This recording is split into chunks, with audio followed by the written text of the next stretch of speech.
नमस्कार, जय श्री राम। कैसे हैं आप सभी? उम्मीद करता हूं हमेशा की तरह आप एकदम भरपूर एनर्जी से भरपूर होंगे, एकदम बढ़िया होंगे और बहुत ज़्यादा जोश में होंगे कुछ नया सीखने के लिए। तो आज के इस वीडियो में हम क्या सीखने वाले हैं? आज की इस वीडियो में हम सीखने वाले हैं कि HTML में फॉर्म कैसे डिज़ाइन करते हैं। अब तक इस कोर्स में हमने 5 और वीडियोस बनाई जिसमें हमने देखा कि पूरे HTML को कैसे बनाते हैं। क्या क्या देखा वो डिस्कस करेंगे, उसमें ही 5 मिनट चले जाएंगे।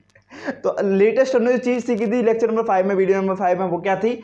वो थी टेबल, वो HTML से टेबल बनाना, जो कि HTML का एक एडवांस पोर्शन था। ये जो वीडियो है इसमें हम HTML का लास्ट पोर्शन सीखने वाले हैं, HTML में फॉर्म बनाना।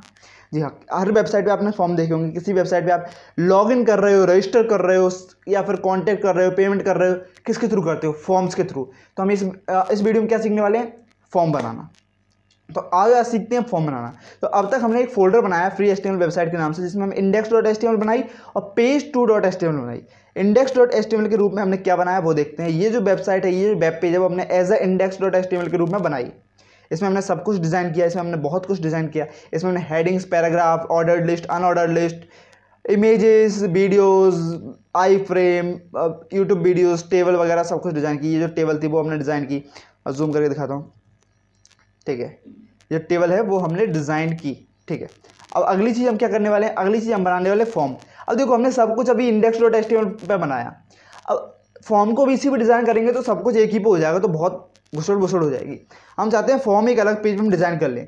तो याद है हमने इस पे जो फर्स्ट पेज है उस पर हमने एक page2.html बनाया था, जिससे यहाँ एक डोनेट नाउ का बटन लगाए, कनेक्ट भी किया था कि डोनेट नाउ के बटन पर कोई क्लिक करे तो सेकंड पेज, हमारे जो सेकंड वाला पेज है हमारा, पेज नंबर 2, page2.html, उस पर पहुँच जाए। तो हम page2.html पर डोनेट नाउ का हमने टाइटल दिया था, क्यों ना इसी पेज पर हम एक पेमेंट फॉर्म बना लें। इसी पेज पे हम डोनेशन का पेमेंट फॉर्म बना लेते हैं। ठीक है भैया, तो ये रहा हमारा index.html का कोड पूरा। ये देखो, ये है हमारा index.html का कोड। अब हम क्या करेंगे, यहाँ से न्यू फाइल ओपन करके हमारे जो सॉरी मैंने किस चीज़ पे क्लिक कर दिया। ओके, न्यू फाइल पे ओपन करके हम क्या करेंगे, यहाँ से सिलेक्ट कर लेंगे page2.html। ओपन फाइल पर क्लिक करके, ओपन फाइल पर क्लिक करके हम यहाँ पर जो अपने डेस्कटॉप पर जाएंगे, और डेस्कटॉप पर जाने के बाद फ्री HTML वेबसाइट में जाकर हम page2.html सेलेक्ट कर लेंगे। मैंने पहले सेलेक्ट करके रखा है, इसलिए page2.html भी मेरा यहाँ शो हो रहा है। तो मैं index.html कोड को हटा दूंगा और अब जाएंगे हम कहाँ? page2.html के कोड में हम जाएंगे। तो इसका देखो बॉयलर प्लेट कोड हमने लिख के रखा था, डॉक टाइप HTML टैग लगा के रखा था, हेड टैग लगा के रखा था, टाइटल हमने लिख लिया था, बॉडी हमने बनाई थी। बॉडी में हमने क्या बनाया था? H1, और H1 में हमने क्या लिखा था? This is page2। H1 में हमने लिखा है दिस इज page2। अब इसे हम काट देते हैं, और बॉडी टैग में हम, क्योंकि बनाने वाले हैं पूरा फॉर्म, तो बॉडी टैग में हम इसे करते हैं सेव। और जो H1 था वो हमने हटा दिया, क्योंकि अब इस पेज में हम बनाने वाले हैं एक फॉर्म। अब देखो फॉर्म कैसे बनाएंगे। तो फॉर्म बनाने के सबसे पहले सबसे बड़ा कंटेनर हम किस टैग का यूज़ करके बनाएंगे? फॉर्म टैग का यूज़ करके। सबसे बड़ा एक कंटेनर बनाओ फॉर्म टैग का यूज़ करके। हमने बनाया एक फॉर्म टैग हमने लगाया, और बॉडी टैग के अंदर एक फॉर्म टैग लगा के हमने कंटेनर बनाया। अब इस फॉर्म टैग के अंदर हमने कंटेनर बना दिया। अब फॉर्म टैग के अंदर सबसे पहले बताओ तो ये आखिर फॉर्म है किस चीज़ का? तो हम यहाँ H1 लगा देंगे एक फॉर्म टैग के अंदर। ये कौन सा फॉर्म है? Donation form. ठीक है, H1 ऐसे करते हैं सेव। अब यहाँ एक हेडिंग जुड़ जाएगी। अब ये हेडिंग फॉर्म टैग के अंडर में लिखी है, डोनेशन फॉर्म। अब इसी के नीचे हम फॉर्म बनाते चले जाएंगे। ठीक है, अब फॉर्म कैसे बनाया जाता है वो देखो। हेडिंग हमने लिख दी डोनेशन फॉर्म। अब डोनेशन फॉर्म के अंदर हम क्या बनाएंगे? इसके नीचे क्या बनाएंगे? फॉर्म में क्या होता है? फॉर्म में कुछ होता है, एक नेम लिखा रहता है, फिर लिखा रहता है इनपुट टाइप। क्या लिखा रहता है? नेम, और फिर लिखा रहता है इनपुट टाइप। तो एक देखो फॉर्म डिज़ाइन कैसे होता है। सबसे पहले एक पैराग्राफ बनाओ फॉर्म का। बनाते कैसे ठीक से सीखो, पूरा सिंटैक्स समझो। कि एक पैराग्राफ टैग लगाओ। पैराग्राफ टैग हमने लगाया, उसे कर दो क्लोज। पैराग्राफ टैग हमने कर दिया क्लोज। अब इसमें जो पैराग्राफ के बीच में आपको जगह मिली है, वहाँ एक पैराग्राफ लिखो। पैराग्राफ क्या लिखोगे आप? नेम लिखा, 2 बिंदियाँ लगाई और एक स्पेस दबा दिया। अब कर दो इसे सेव। अब देखो हमारे वेब पेज पर कैसा दिख रहा है। ये दिख रहा है हमारा नेम। एक सेकेंड, हमने H1 टैग यहाँ ओपन किया, यहाँ भी H1 टैग ओपन है, इसलिए नेम भी H1 टैग में आ रहा है। इसे करो H1 टैग को यहाँ क्लोज। अब इसे करो सेव। देखो हमारा नेम यहाँ आने लगा है। नेम वाला जो सेक्शन है वो यहाँ लगा है। तो आप देख रहे हो कि एक हमने जूम किया है इसे, ठीक है, जूम किया है, बड़ा नहीं। हमने यहाँ नेम वाला सेक्शन बनाया। अब मैं क्या चाहता हूँ, ये जो पैराग्राफ हमने डिज़ाइन किया, ये जो पैराग्राफ हमने बनाया है, इसमें नेम वाले सेक्शन के बाद इसी पैराग्राफ में इसी साइज़ का एक इनपुट सेक्शन आ जाए। इसी पैराग्राफ में इसी साइज़ का एक इनपुट ऑप्शन आ जाए, जहाँ नेम के आगे एक इनपुट ऑप्शन आ जाए जिसमें यूज़र कुछ डेटा डाल सके, अपना नेम डाल सके। तो भैया कैसे आएगी वो चीज़ कैसे आएगी? तो वो चीज़ ऐसे आएगी कि नेम के बाद पैराग्राफ टैग के अंदर ही से करता हूँ मैं जूम इन, ठीक है।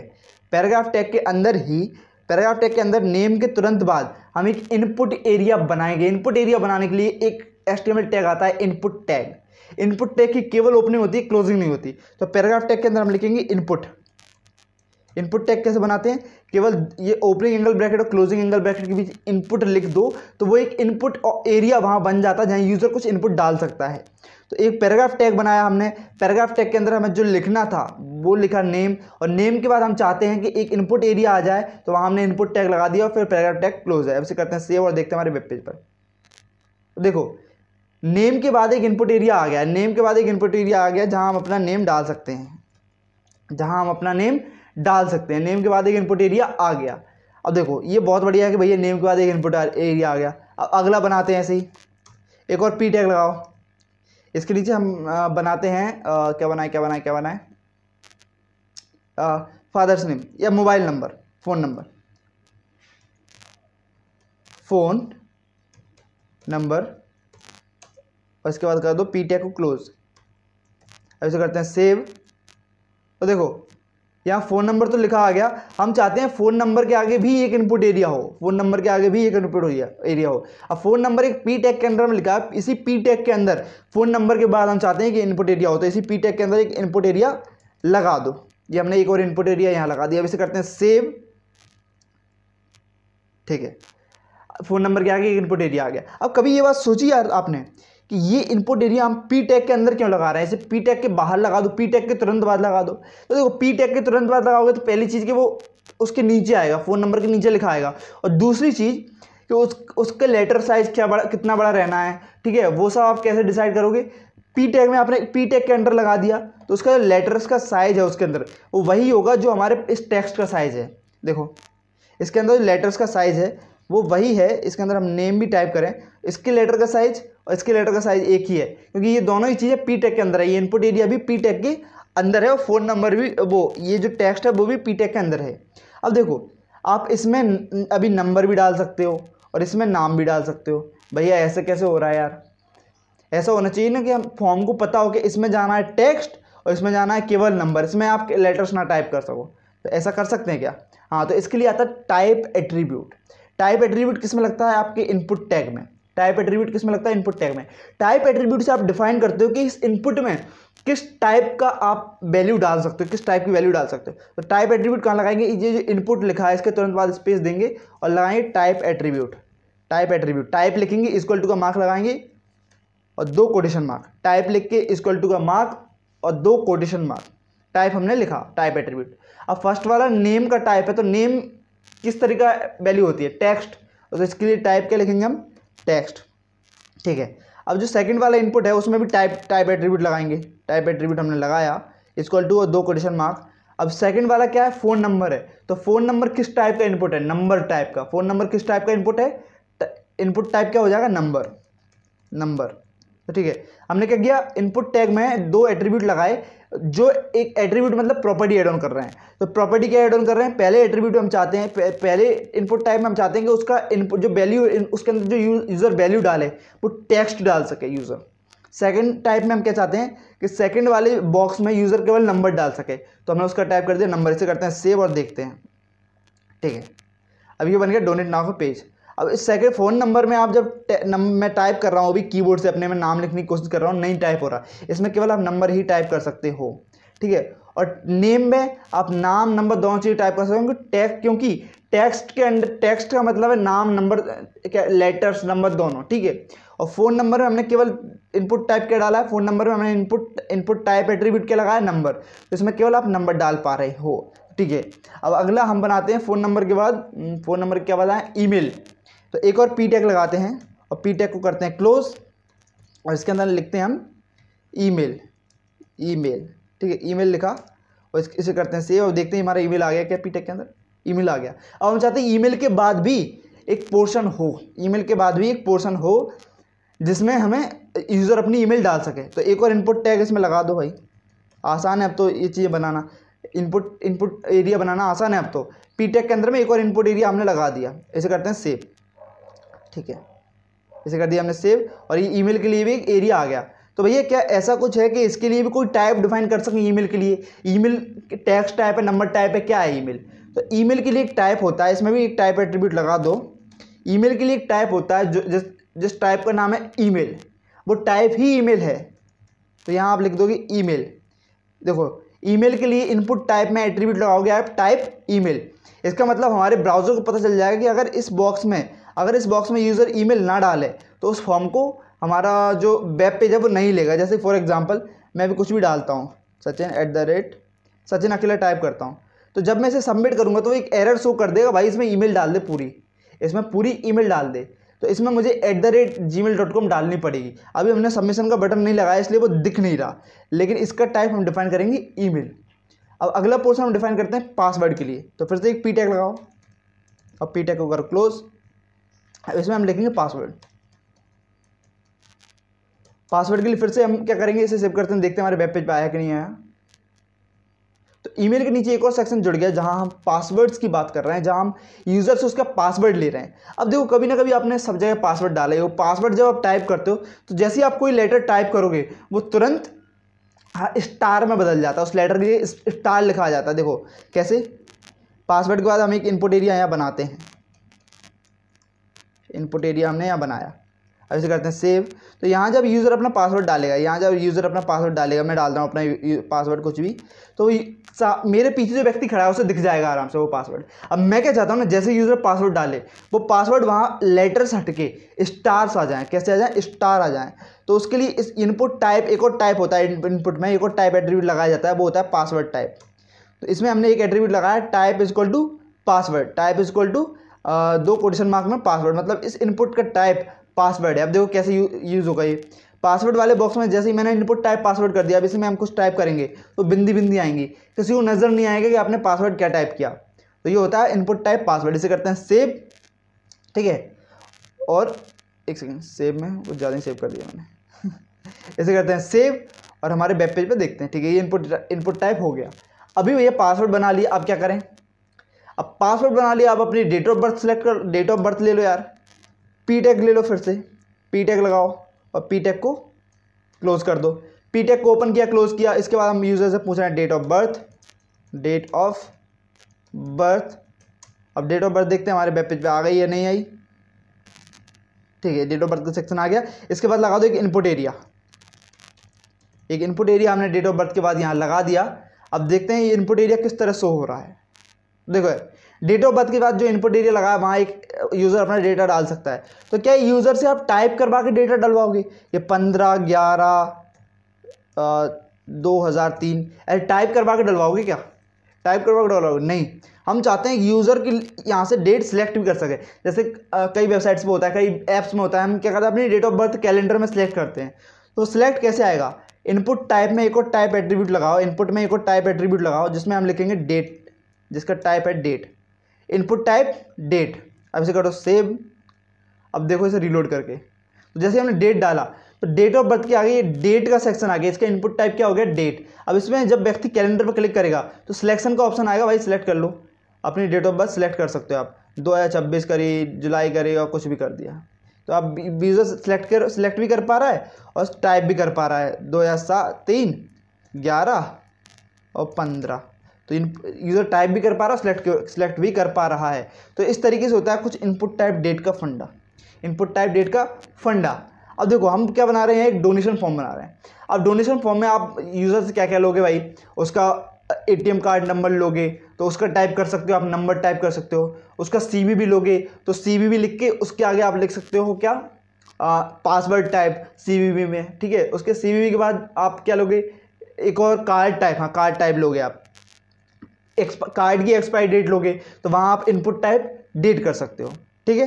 तो आप आराम से बैठ के इसके साथ खेल सकते हो। मैंने आपको अलग अलग इनपुट टाइप बताए हैं इस पूरे कॉन्टेक्स्ट के हिसाब से कि भाई देखो टाइप ईमेल भी होता है, टाइप नंबर भी होता है, टाइप टेक्स्ट कैसे काम करता है, टाइप पासवर्ड क्या होता है और टाइप डेट क्या होता है। अब एक इंपॉर्टेंट चीज़ आपको सिखाता हूँ कि कार्ड वाला सेक्शन भी आपको बना के दिखाई देता हूँ। तो जैसे हमने यहाँ H1 लगा के इस पोर्शन को डिफाइन किया था, नीचे एक और H1 लगा देते हैं, जैसे हम एक और पोर्शन को डिफाइन कर देंगे, H2 लगा देते हैं, कार्ड डिटेल्स, कार्ड डिटेल्स, और इसका H2 करते हैं क्लोज, इसे करते हैं सेव। ठीक है, कार्ड डिटेल्स का ऑप्शन जुड़ गया। अब कार्ड डिटेल में हम यूजर से क्या पूछेंगे, सबसे पहले पी टैग लगाओ और पी टैग को करो क्लोज। अब मैं थोड़ा स्पीड में बना देता हूँ इसे। कार्ड डिटेल में हम पूछेंगे कार्ड नंबर, कार्ड नंबर हमने पूछा और इसके बाद ये लगा देंगे इनपुट एरिया और इनपुट टाइप कर देंगे हम नंबर, टाइप कर देंगे हम नंबर। ठीक है, अब अगला हम क्या पूछेंगे यूज़र से, कार्ड का कार्ड की एक्सपायरी डेट, एक्सपायरी डेट।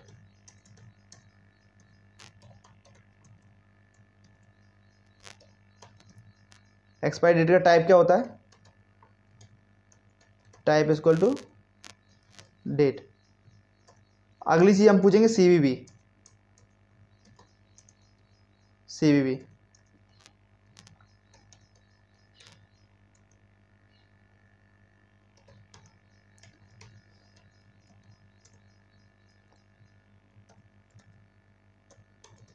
तो ये देखो हमने यहाँ पे कार्ड डिटेल्स के अंदर 3 इनपुट बनाए हैं। कार्ड नंबर जिसका इनपुट टाइप हमने रखा है नंबर, एक्सपायरी डेट जिसका इनपुट टाइप हमने रखा है डेट, और सीवीवी जिसका इनपुट टाइप हमने रखा है पासवर्ड। अब इसे करते हैं सेव। अब देखो ये सब चीज़ें आपको आ गई हैं, इसलिए मैं थोड़ा स्पीड में बना दिया। अब देखते हैं आ गई। तो कार्ड डिटेल में 3 ऑप्शन जुड़ गए हैं, card number, expiry date, CVV. CVV एक पासवर्ड की तरह काम करिए। कार्ड नंबर में नंबर वाला सेक्शन में बनाया है, ठीक है, कार्ड नंबर में नंबर वाला सेक्शन बनाया है। ई भी शायद न्यूमेरिकल में टाइप हो जाता है, ई लिख के हम कोई नंबर टाइप करते होंगे, हाँ पता नहीं, कुछ और तो काम नहीं कर रहा, ई लिखा जा रहा है, ठीक है, वो भी एक ही। और डेट यूजर सेलेक्ट भी कर सकता है, टाइप भी कर सकता है। तो कार्ड की डिटेल्स हमने ले ली। अब एक और इंपॉर्टेंट चीज़ आपको बनाना सिखाता हूँ। इसमें कार्ड टाइप आपने कभी देखा, यूजर हम स्टेट जब किसी ऐप में टाइप करते हैं किसी वेबसाइट पे, तो उस पर क्लिक करते हैं, सिलेक्शन निकलता है, पूरा लिस्ट निकलती है, उसमें से हम सिलेक्ट करते हैं स्टेट हमारा। तो ऐसे ही हम चाहते हैं कार्ड टाइप बन जाए जिस पर हम सिलेक्ट कर सकें यूजर को। तो एक होता है सिलेक्शन टैग, ध्यान सीखना, इसमें जादूगरी वाली चीज़ बनेगी। एक होता है सिलेक्शन टैग, यहाँ आप लगाओ select tag, select tag HTML लगाओ और इसे क्लोज करो। अभी देखो सिलेक्ट टैग क्या करता है, जादू। हमने लगाया है यहाँ CVV के बाद नीचे सिलेक्ट टैग की ओपनिंग और सिलेक्ट टैग की क्लोजिंग, और इसके बीच में हमने ले ली जगह। अब इस सिलेक्ट टैग में बनाएंगे एक जादूगरी वाली चीज़। सिलेक्ट टैग क्या बनता है, सिलेक्ट टैग से क्या बनेगा, सिलेक्ट टैग से वही चीज़ बनेगी जब जैसे किसी ऐप में हम स्टेट अपना चूज़ करते हैं, क्लिक करते हैं, लिस्ट निकलती है, उसके बाद उस लिस्ट में से हम स्टेट चूज़ करते हैं, तो उसे बोलते हैं सिलेक्शन टैग, सिलेक्ट टैग। तो वही सिलेक्ट टैग हमने यहाँ लगाया है, और सिलेक्ट टैग में हम अब ऑप्शंस बनाएंगे। जब हम किसी स्टेट को चूज़ करते हैं, स्टेट्स को चूज़ करते हैं, तो हर एक स्टेट उस लिस्ट का एक ऑप्शन होता है। तो हर एक ऑप्शन को हम ऑप्शन टैग लगा के लिखेंगे। ऑप्शन टैग की ओपनिंग की हमने और ऑप्शन टैग की क्लोजिंग की। अब देखो सिलेक्ट टैग के अंदर में हमने ऑप्शंस बनाए, ऑप्शन टैग की ओपनिंग और ऑप्शन टैग की क्लोजिंग, और ऑप्शन दोनों ऑप्शन टैग के बीच में जगह है, वहाँ हम लिखेंगे वो ऑप्शन जो हम यूज़र को देना चाहते हैं। कैसे, ऑप्शन 1। अब इसे थोड़ा मैं एक बार और कुछ ऑप्शन बना देते हैं, फिर दोबारा मैं बना के आपको दिखाऊंगा। एक बार मैं आपको दिखाने के लिए बनाया तो ऐसे शायद कम समझ में आ रहा होगा कि एक्चुअली हम बना क्या रहे हैं, वो चीज़ समझो पहले। कंट्रोल एस करता हूँ मैं। अब देखो हमने बनाया क्या है, तो ये रही वो चीज़ जो हमने बनाई है। क्या, ये कि भाई आप अपना कार्ड टाइप है सिलेक्ट कर सको। ये आपको सिलेक्शन टाइप है, इस पर क्लिक करोगे आप सिलेक्शन का ऑप्शन निकलेगा और कार्ड टाइप अपना सिलेक्ट कर सको। तो इसके लिए हम क्या करेंगे, जो सिलेक्ट वाला ऑप्शन है, जो सिलेक्ट वाला ऑप्शन है उसे क्या करेंगे, पी टैग के अंदर डाल देंगे। कैसे, जैसे इनपुट वाला ऑप्शन था, इनपुट वाला ऑप्शन एक पी टैग के अंदर में था, तो इसके ऊपर हम एक जगह लेंगे जहाँ पी टैग की ओपनिंग करेंगे, और पी टैग के बाद हम लिखेंगे कार्ड टाइप और 2 बिंदी लगा देंगे। अब इस पी टैग की क्लोजिंग क्या करेंगे भैया, पी टैग की हम क्लोजिंग करेंगे सिलेक्ट टैग के तुरंत बाद, सिलेक्ट टैग के बाद। मतलब कि जो पी टैग यहाँ ओपन हुआ है जिसमें लिखा है कार्ड टाइप, फिर उसके बाद ये जो सिलेक्शन वाली चीज़ ये बनाई है, उसके बाद पी टैग की क्लोजिंग हुई है, तो अब ये कैसा दिखेगा, अब ये ऐसा दिखेगा कुछ कि कार्ड टाइप लिखा हुआ है और कार्ड टाइप के बाद ये ऑप्शन वाला खेल हो रहा है कि कार्ड टाइप लिखा हुआ है, उसके आगे ये चीज़ बनाई है हमने जहाँ से यूज़र अपने कार्ड के टाइप को सिलेक्ट कर पाए। तो देखो क्या, अब इसे रीलोड करो पेज को, जब हम रीलोड कर रहे हैं तो यूज़र पहली बार आएगा तो कार्ड टाइप में बाय डिफॉल्ट ऑप्शन 1 सिलेक्टेड है, ऑप्शन 1 सिलेक्टेड है, ऑप्शन 1 क्या है, सिलेक्टेड। तो हम चाहते हैं कि ऑप्शन 1 की जगह कुछ ये लिखा आ जाए ना, सिलेक्ट योर ऑप्शन, ऑप्शन 1 की जगह सिलेक्ट योर ऑप्शन लिखा आ जाए। तो हम कैसे बना देते हैं इसे, सिलेक्ट लिखा आपने, 2 बिंदी लगा दी डिज़ाइन के लिए। अब इसे सेव करो। अब देखो तो ऑप्शन 1 की जगह क्या लिखा आ गया, सिलेक्ट। अब ये किसी को भी दिख रहा है कि हाँ यहाँ क्लिक करके सिलेक्ट करना है कार्ड टाइप, तो कार्ड टाइप सेलेक्ट करेगा तो ऑप्शन 1 या ऑप्शन 3 सिलेक्ट कर सकता है, ऑप्शन 2 या ऑप्शन 3। और ऑप्शन 2 की जगह हम लिख देते हैं रुपे कार्ड, रुपे कार्ड, ठीक है। यहाँ लिख देते हैं हम वीज़ा, ऑप्शन 3 की जगह वीज़ा कार्ड। और भी ऑप्शन हम जोड़ देते हैं, मास्टर कार्ड, मास्टर कार्ड, इसे करते हैं सेव। तो अब देखो अब सेव करते हैं तो हमारा ये ऑप्शन बन चुका है। हमने कार्ड टाइप लगाया यहाँ। अब कार्ड टाइप यहाँ क्यों लिखा है, क्योंकि हमने सबसे पहले लगाया पी टैग, पैराग्राफ टैग, और उसके बाद लिखा कार्ड टाइप। उसके बाद पी टैग के अंदर ही एक सिलेक्शन टाइप बनाया हमने, पी टैग के अंदर ही एक सिलेक्शन टैग बनाया ये। और सिलेक्शन टैग के अंदर हमने ऑप्शन क्या डाले, पहला ऑप्शन जो कि बाय डिफॉल्ट सिलेक्टेड रहता है, तो पहले ऑप्शन में हमने लिख दिया सिलेक्ट, जिससे यूज़र जो पहली बार आए तो उसे वहाँ सिलेक्ट टेक्स्ट शो हो। इसके बाद सेकंड ऑप्शन हमने रुपए बनाया, third option visa, fourth option master card. इसे करते हैं सेव और देखते हैं हमारे वेब पेज पर। तो सेकंड ऑप्शन रुपए, वीज़ा, मास्टर कार्ड, यूज़र कुछ भी सिलेक्ट कर सकता है, ठीक है।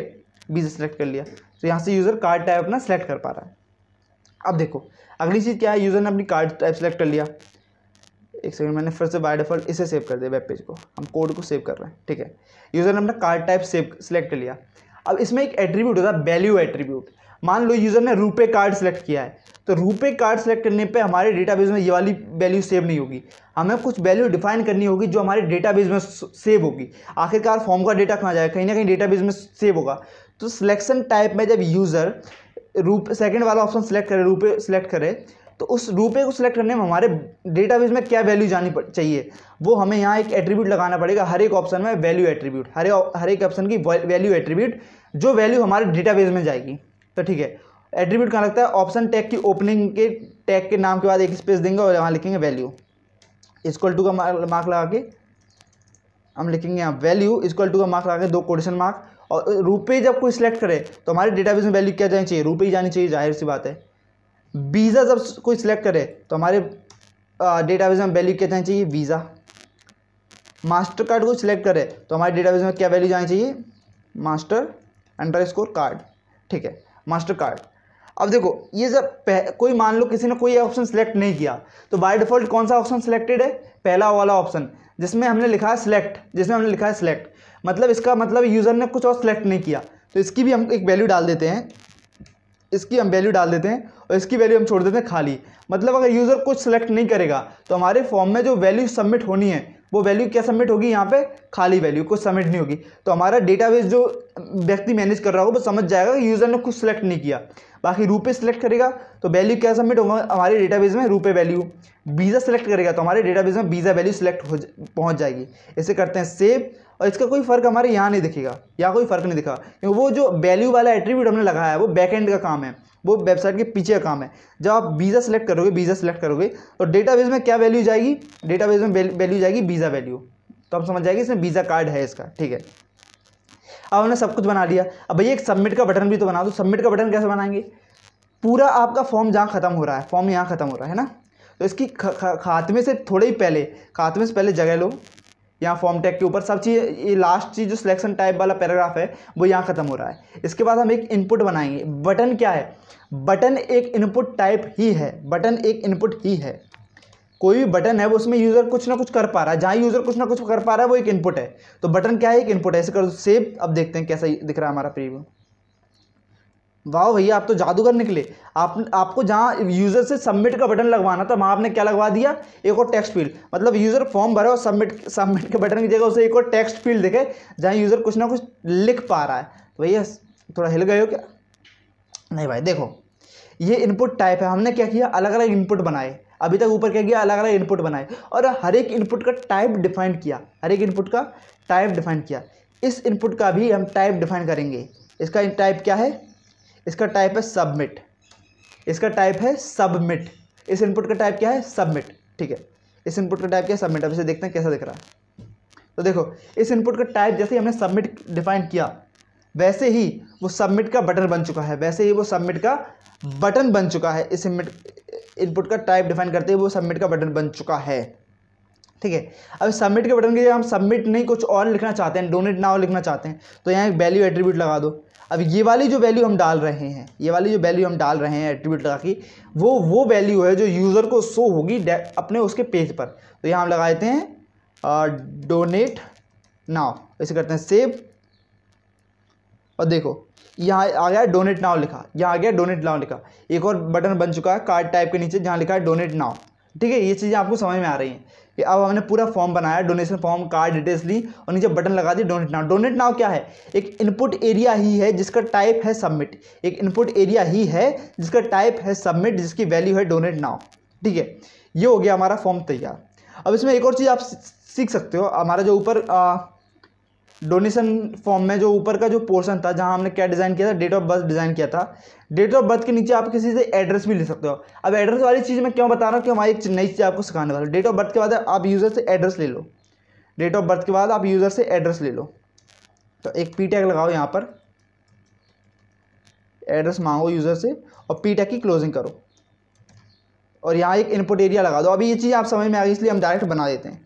एक इनपुट एरिया हमने यहाँ बना दिया, ठीक है। इनपुट एरिया एड्रेस के बाद हमने एक इनपुट एरिया बना दिया। अब इसे देखते हैं सेव करके, तो यूज़र से हम एड्रेस भी ले पा रहे हैं। अब एड्रेस क्या होता है, एक लंबी चीज़ होती है। अब मान लो मैं इसमें लंबी चीज़ टाइप करूँगा, कुछ भी लंबी चीज़ मैं टाइप करता हूँ तो उधर का टेक्स्ट छुपता जा रहा है, आगे टेक्स्ट तो टाइप हो रहा है लेकिन पीछे का टेक्स्ट छुपता जा रहा है। अब पूरा एड्रेस यूज़र को एक साथ नहीं दिख रहा, तो हम क्या करें, इसमें जो इनपुट एरिया हमने लगाया है, इनपुट एरिया की जगह हम यहाँ टेक्स्ट एरिया लगा दें। इनपुट एरिया की जगह टेक्स्ट एरिया लगा दें। यूट्यूब का कमेंट बॉक्स देखा है जो बहुत बड़ा होता है, वो होता है टेक्स्ट एरिया। छोटे छोटे होते हैं वो होता है इनपुट एरिया। अब हम लगाएंगे यहाँ टेक्स्ट एरिया। एड्रेस में हम इनपुट एरिया नहीं बल्कि लगाएंगे टेक्स्ट एरिया। अब इनपुट एरिया ही, इनपुट जो टैग था उसकी केवल ओपनिंग होती थी, लेकिन टेक्स्ट एरिया की ओपनिंग क्लोजिंग दोनों होती हैं। देखो यहाँ हमने एड्रेस के बाद पी टैग के अंदर ही जहाँ इनपुट टैग लगना था वहाँ टेक्स्ट एरिया टैग ओपन किया और टेक्स्ट एरिया टैग क्लोज भी कर दिया। हमने क्या किया, टेक्स्ट एरिया टैग ओपन भी किया और टेक्स्ट एरिया टैग क्लोज भी कर दिया। आप देखते हैं सेव करके क्या दिख रहा है। तो देखो यहाँ पर एक टेक्स्ट एरिया बन गया है जिसे यूज़र अपने हिसाब से बड़ा कर सकता है। अब देखो यहाँ पर आप कुछ भी टाइप करो, कितना भी टाइप करो, मैं टाइप करता जा रहा हूँ तो यहाँ एक टाइप होता जा रहा है, जो हमने कॉपी किया था वही टाइप करता हूँ। तो देखो टाइप होता जा रहा है, ये टेक्स्ट एरिया बड़ा हो सकता है। टेक्स्ट एरिया का फायदा यही है कि वो जितना चाहे यूज़र अपने हिसाब से उसे बड़ा कर सकता है टेक्स्ट एरिया को। देखो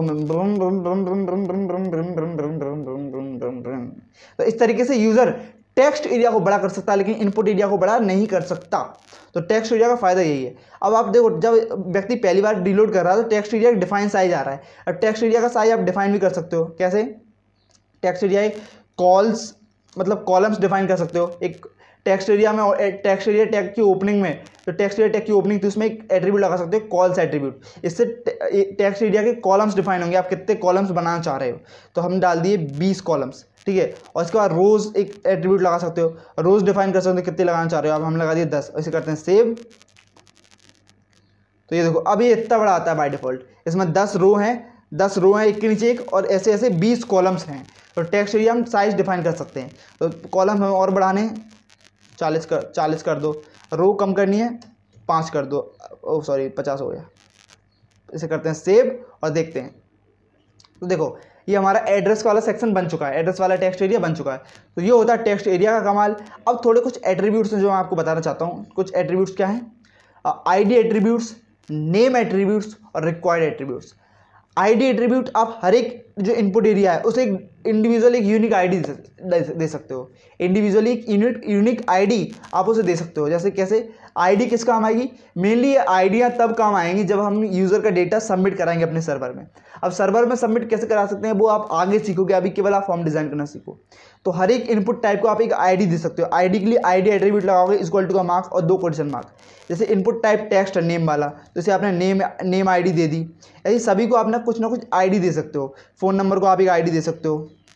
ये वेब पेज पर कोई असर नहीं डालेंगे, डिज़ाइन में कोई असर नहीं डालेंगे, ये पीछे का काम है, हमारे वेबसाइट के पीछे का काम है, ठीक है। आईडी फ़ोन नंबर में आप डाल सकते हो, फ़ोन आईडी डाली आपने। ईमेल में आप एक आईडी डाल सकते हो, एट्रीब्यूट आईडी एट्रीब्यूट डाल दिया आपने ईमेल, ठीक है। ऐसे हर एक इनपुट टाइप की आप कुछ ना कुछ आईडी डिफाइन कर सकते हो। आईडी यूनिक होनी चाहिए, कभी कॉपीड नहीं होनी चाहिए, ठीक है।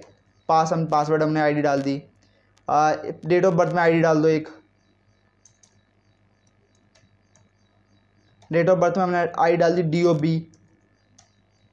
तो इस तरीके से आप जितने भी आपके इनपुट एरिया, टेक्स्ट एरिया वगैरह सब कुछ हैं, उनमें आप उनमें आईडी एट्रीब्यूट लगा के आईडी डाल सकते हो। अब एट्रीब्यूट लगाना आपको आता है, आईडी एट्रीब्यूट लगा के आप आईडी उसमें डाल सकते हो, ठीक है। आईडी के बाद आता है नेम एट्रीब्यूट। नेम एट्रीब्यूट क्या होता है ना कि ये जो डेटा है, यूज़र जो नेम वाले एरिया में जो डेटा डालेगा, जो डेटा इनपुट करेगा, वो हमारे डेटाबेस में किस हेडिंग के अंडर शो हो।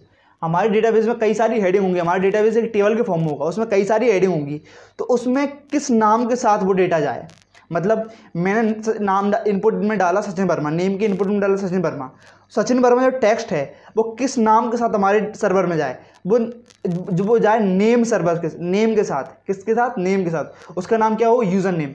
जैसे वो हमारे डेटाबेस में जब जाए तो डेटाबेस में लिखा हो यूज़र का नाम सचिन वर्मा, यूज़र का नाम सचिन वर्मा, तो जो यूज़र का नाम जो हेडिंग है तो वो आता है नेम टैग से। कैसे?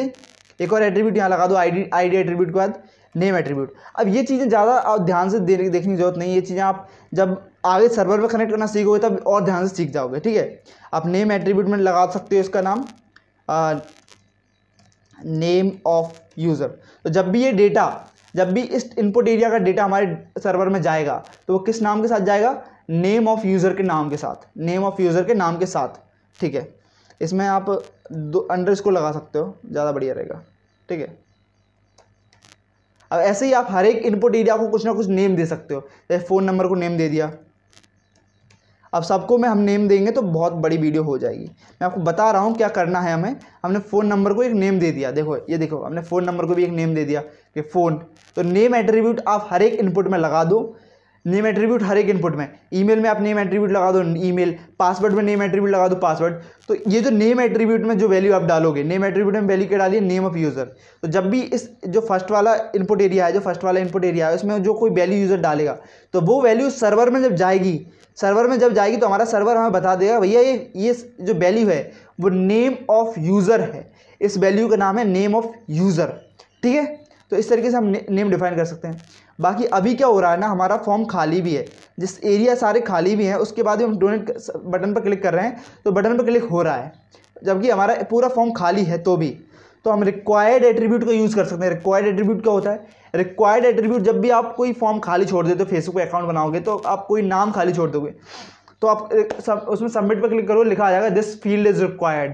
तो उस फील्ड को आप बिना भरे फॉर्म सबमिट नहीं कर सकते। तो जिस फील्ड में हम रिक्वायर्ड एट्रीब्यूट लगा दें, जैसे देखो जहाँ भी इनपुट एरिया है आपका, इनपुट टैग है, ये सारे एट्रीब्यूट टैग में, इनपुट टैग में लगे। इनपुट टैग है ये रहा हमारा नेम वाला इनपुट टैग। अब इनपुट टैग में हम क्लिक करते हैं, देखो अभी वेब पेज पे क्या है। अभी अगर मैं नेम को खाली भी छोड़ दूँ, फॉर्म को सबमिट करूँ तो बटन पर क्लिक हो रहा है, कोई दिक्कत नहीं है, ठीक है। लेकिन अगर मैं रिक्वायर्ड एट्रीब्यूट लगा दूँ, रिक्वायर्ड एट्रीब्यूट क्या करना है? रिक्वायर्ड एट्रीब्यूट के लिए केवल टाइप करना रिक्वायर्ड, केवल आपको टाइप करना है, कोई इक्वल टू नहीं, कोई कोटेशन मार्क नहीं, केवल टाइप करना रिक्वायर्ड। अब मैं ऐसे करता हूँ सेव, ठीक है। अब अगर इसे खाली छोड़ दूँ मैं नेम वाले सेक्शन को और डोनेट नाउ वाले बटन पर क्लिक करूँ, एक्चुअली मैंने इसे सेव नहीं किया, सेव कर देते हैं। अब इसे करते हैं रीलोड और अब इसे मैं डोनेट नाउ क्लिक करूँ तो ये लिखा रहा है this field please fill out this field. मतलब ये जो नेम है वो रिक्वायर्ड है, इसे भरे बिना मैं आगे नहीं बढ़ सकता। अभी चलो मैंने इसे भर भी दिया, ठीक है, इसे भर दिया, इसे करते हैं डोनेट, तो भी अब ये डोनेट हो रहा है। अब क्योंकि बाकी फील्ड वाले ही खाली हो, कोई दिक्कत नहीं हमारे फॉर्म को, क्योंकि बाकी फील्ड में हमने रिक्वायर्ड एट्रीब्यूट नहीं लगाया। तो रिक्वायर्ड एट्रीब्यूट आप हर एक फील्ड में लगा सकते हो, हर एक इनपुट एरिया में लगा सकते हो। जैसे फ़ोन नंबर वाला इनपुट एरिया, यहाँ भी रिक्वायर्ड एट्रीब्यूट लगा सकते हो, ठीक है। ईमेल वाला, यहाँ भी रिक्वायर्ड एट्रीब्यूट आप लगा सकते हो। पासवर्ड वाला, यहाँ भी रिक्वायर्ड एट्रीब्यूट लगा सकते हो। अब देखो जहाँ जहाँ हमने रिक्वायर्ड एट्रीब्यूट लगाया, अब हम नेम भर भी देंगे। मान लो हमने नेम भर भी दिया तो भी सबमिट करेंगे तो अब सेकंड ऑप्शन भी बताएगा। एक सेकंड, सेव नहीं किया हमने, ये किया हमने सेव। अब हमने मान लो भर दिया नेम, अब इसे करते हैं रीलोड और हमने भर दिया अपना नेम, ठीक है। अब इसे अगर सबमिट करेंगे तो वो बोलेगा ये भी भरो, ये भी रिक्वायर्ड है, फ़ोन नंबर ही भर दिया। तो बोलेगा ईमेल ही भरो, ईमेल भी रिक्वायर्ड है। तो जिस इनपुट एरिया फील्ड को आप जिस इनपुट को आप रिक्वायर्ड करना चाहते हैं उस पर आप रिक्वायर्ड एट्रीब्यूट लगा सकते हैं। अब बहुत बड़ी वीडियो हो जाएगी अगर हर एक चीज़ हमने लगाई, हर एक चीज़ हमने अप्लाई करी, इसलिए मैं ज़्यादा चीज़ें शॉर्ट में बता रहा हूँ कि यार डीप में चीज़ें सीखनी है तो उसके लिए ज़्यादा समय चाहिए होगा। और यूट्यूब पर हम इतना ज़्यादा समय नहीं ले सकते क्योंकि यूट्यूब पर होते हैं व्यूअर्स। यूट्यूब पे कौन होते हैं? व्यूअर्स। उनमें कुछ सीरियस होते हैं लर्नर्स, मैक्सिमम होते हैं व्यूअर्स जो कम टाइम में ज़्यादा आउटपुट लेने आए हैं। अब डीप में लर्निंग करनी है, बहुत डीप में, तो यार अकेडेबल ऐप डाउनलोड कर लो। वहाँ पर जो कोडिंग के प्रोग्राम्स हैं उनमें आपको इतनी ज़्यादा डीप में सिखाया है कि बच्चों को एकदम क्लास में ही सब कुछ समझ में आ जा रहा है। यहाँ भी आपको सब समझ में आ रहा है, लेकिन अकेडेबल ऐप पर खासियत क्या है? अकेडेबल ऐप पर खासियत ये है कि वहाँ हमारे पास समय ज़्यादा होता है, वहाँ हमारे पास समय ज़्यादा होता है। हम जो आधे घंटे में यहाँ सिखा रहे हैं वहाँ बहुत डीप में 1 घंटा ले लेते हैं आराम से, कोई दिक्कत नहीं होती उसमें, ठीक है। लेकिन यूट्यूब पे हम ज़्यादा टाइम नहीं ले सकते, नहीं तो वो एक वीडियो शॉर्ट फिल्म की तरह बहुत बड़ी हो जाएगी। तो यूट्यूब पे हम वीडियोज़ डाल रहे हैं, वहाँ क्लासेस होती हैं, लेक्चर्स होते हैं, तो लेक्चर्स थोड़े एक्सपांड कर सकते हैं, हम 1 घंटे कर सकते हैं, पर यूट्यूब पे आप समझ सकते हो कि टाइम थोड़ा हमें कम लेना होता है। इसलिए चीज़ें हमें आपको केवल बता रहे हैं, हम लोग चीज़ें आपको केवल बता रहे हैं, तो आप चीज़ें अप्लाई कर सकते हो, चीज़ें आप अप्लाई कर सकते हो। और डीप में और नॉलेज चाहिए तो यार यही सजेस्ट रहेगा, थोड़ा आपका टाइम लगाओ, अकेडेबल ऐप पर आओ, डाउनलोड करो अकेडेबल ऐप, नीचे डिस्क्रिप्शन में लिंक है, वहाँ कोडिंग के बहुत अच्छे अच्छे प्रोग्राम्स हैं, उन्हें ज्वाइन करो, ठीक है। और आपके हिसाब से ही प्रोग्राम है, कोई चिंता मत करो कि बहुत ज़्यादा फीस होगी, बहुत कुछ होगा। जस्ट नॉमिनल के, हाँ फीस किस लिए होती है? जस्ट नॉमिनल के, आपको जो एक्स्ट्रा फैसिलिटीज मिल रही हैं तो ऐप का वो सब चार्ज आपको जस्ट नॉमिनल लगता है। कुछ थोड़े बहुत जो भी आपकी फ़ीस लगती है वो आप ऐप पे देख सकते हो, ठीक है। वो फीस इतनी होती है कि भाई आप आपके हफ्ते भर की पॉकेट मनी से आप उन प्रोग्राम्स में लगभग एनरोल हो सकते हो आराम से। हफ्ते भर की नहीं तो कुछ लोगों की वो मंथली पॉकेट मनी होगी, लेकिन आप हो सकते हो अगर आप कोडिंग को वाकई में सीखना चाहते हो। वहाँ आप पूरा सीखते हो एकदम ज़ीरो से, और वहाँ बहुत समय होता है हमारे पास। और मेन चीज़ देखो, लेक्चर्स में चीज़ तो वही सिखा रहा हूँ, बस वहाँ समय ज़्यादा ले लेते हैं हम लोग, चीज़ तो हम वही सिखा रहे हैं। और एक और चीज़ क्या होती है, हर एक लेक्चर के बाद वहाँ कुछ ना कुछ होमवर्क मिलता है, कुछ ना कुछ आपको प्रोजेक्ट बनाने मिलता है, उसे आप सबमिट करते हो। सबमिशन के बाद एक टीचर उस पर रिव्यू आपको सेंड करता है, तो आपको समझ में आता है कहाँ इंप्रूवमेंट हो सकता है, कहाँ मेरी मिस्टेक्स हैं, इसमें कुछ और नया क्या किया जा सकता है। तो वो एक ज़्यादा क्रिएटिव आपको बना देता है वो चीज़, ठीक है। अब वो चीज़ यूट्यूब पर पॉसिबल नहीं है ना कि आप असाइनमेंट सबमिट करो, उसे चेक करके हम आप पर रिव्यू दें, वो चीज़ वहाँ पॉसिबल नहीं है। तो आप ऐप पे इसलिए जाओ कि वहाँ असाइनमेंट और टीचर का हैंड टू हैंड सपोर्ट आपको मिलता है। तो ठीक है यार, यूट्यूब पर भी आप सीख सकते हो, कोई दिक्कत नहीं है। जो ऐप पर नहीं जाना चाहते, कोई दिक्कत नहीं, यूट्यूब पर भी सब कुछ आपके लिए फ्री लेके आएंगे हम लोग। HTML भी, CSS भी, जावास्क्रिप्ट भी, हर चीज़ आपको यूट्यूब पे इसी तरह का क्वालिटी कंटेंट आपके लिए फ्री लेके आएंगे। कोई दिक्कत नहीं है ऐप पर नहीं जा पा रहे, आपकी मर्जी है, ऐप पर नहीं जा पा रहे कोई दिक्कत नहीं है, परचेज नहीं कर पा रहे कोई दिक्कत नहीं है भाई, यहाँ पर भी हर एक चीज़ आपको फ्री में मिलेगी, ठीक है। बस वो चीज़ पॉसिबल नहीं है ना कि रिव्यू वाला सिस्टम, वो चीज़ ऐप पर पॉसिबल है, यहाँ वो पॉसिबल नहीं है, इसलिए वो चीज़ यहाँ नहीं दे पा रहे हैं। वो भी चीज़ हम यहाँ दे देते, लेकिन यहाँ वो पॉसिबल नहीं है। और ठीक है, आज की वीडियो के लिए इतना ही। अब मिलते हैं, अगर HTML की कोई और नई चीज़ हमें मिलेगी तो वो आपको डाल देंगे। फिलहाल हमारी HTML यहाँ कंप्लीट हो गया, कॉन्ग्रेचुलेसन, अपने लिए बजाओ पहले तालियाँ, आपने कर लिया HTML कंप्लीट। अब आप HTML की जी तोड़ प्रैक्टिस करो, HTML की बढ़िया से प्रैक्टिस करो। अगर मौका मिला तो इसके लिए एक प्रोजेक्ट की वीडियो हम डाल देंगे आपके लिए, HTML के एक प्रोजेक्ट की वीडियो। तो आप एक प्रोजेक्ट की वीडियो तो हम डाल ही देंगे आपके लिए, कि जहाँ में साथ में आप और हम साथ में एक प्रोजेक्ट बनाएंगे, ठीक है। एक वेबसाइट बनाएंगे आप और हम। कौन सी वेबसाइट बनाएं? चलो अकेडेबल की एक वेबसाइट बनाएंगे, ठीक है, खुश। तो एक वो वीडियो हम डाल देंगे एक, ठीक है। और इसके बाद आप सीखोगे CSS इसी यूट्यूब चैनल पर। एक और प्लेलिस्ट यहाँ जुड़ जाएगी, और वीडियोस यहाँ के और लेक्चर्स यहाँ अपलोड होना शुरू हो जाएंगे CSS के, उसके बाद जावास्क्रिप्ट। तो आज के लिए इतना ही, मिलते हैं CSS वाले पोर्शन में, और उससे पहले हमारे HTML के प्रोजेक्ट वाले पोर्शन में। तब तक के लिए जय श्री राम, जय श्री राम।